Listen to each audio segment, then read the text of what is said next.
Okay, I know he's pretty well crate trained, but we're working on getting it down to a Q. So he's obviously excited to go in there, but we're not going to deal with pulling, and I didn't give the cue yet, so we're not going to do it. Just trying his impulse to the threshold. I want him to be a little bit more under control. He's really skittish. He's just young, confused. So anytime he pulls me, we just go back. I want him to walk with me through thresholds, not ahead of me. It's another way to start working on your loose leash heel for walks.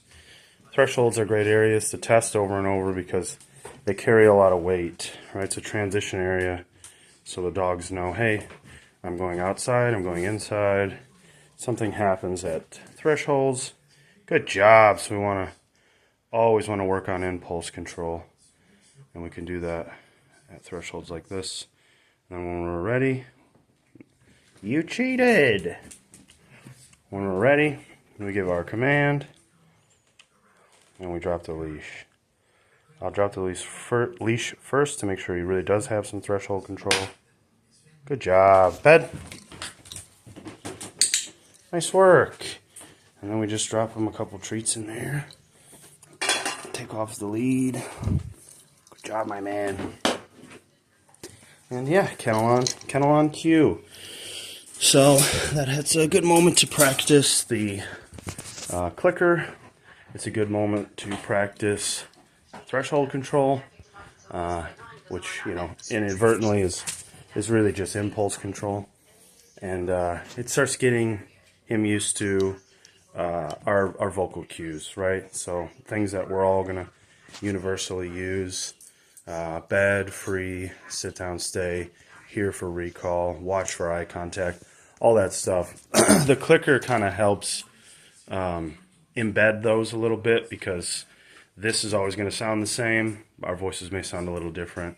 I do recall you guys saying that you were discouraged from using a clicker. I think that's crazy. I've never heard that in my life. It's a very, very easy universal tool. It makes our lives easier. It makes them understand us better.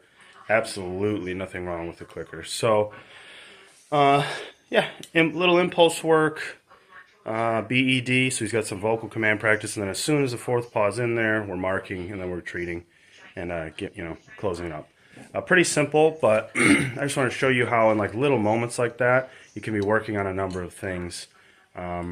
Instead of, well, this is just me putting my dog in a crate, we're adding a little bit of layers to it, right? And that will improve our relationship and his obedience further on down the line.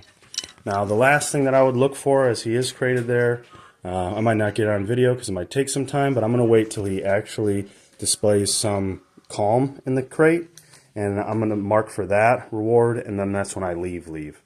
I don't want them like standing in there, pacing, kind of wondering what's going on. That's still a pretty engaged and active state. I want them in an inactive, relaxed, comfortable state. That's what crates are for. I know he's pretty decent in a crate, so I'm sure he'll get there quicker than most with the routine. But if you start marking when he actually relaxes in there and lays down, they're going to start to do that a lot more quickly, because they're going to want that mark, because they know it's going to be a reward.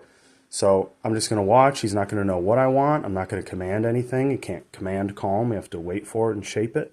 So I'll wait till he actually sits. I'll probably mark for that. Definitely when he lays, I'll mark, and then treat for both, and leave, and give him, like I said, maybe 15 minutes to a half hour at most, if you're busy, for transition times to kind of decompress in the kennel when we come back inside. Good job, bud.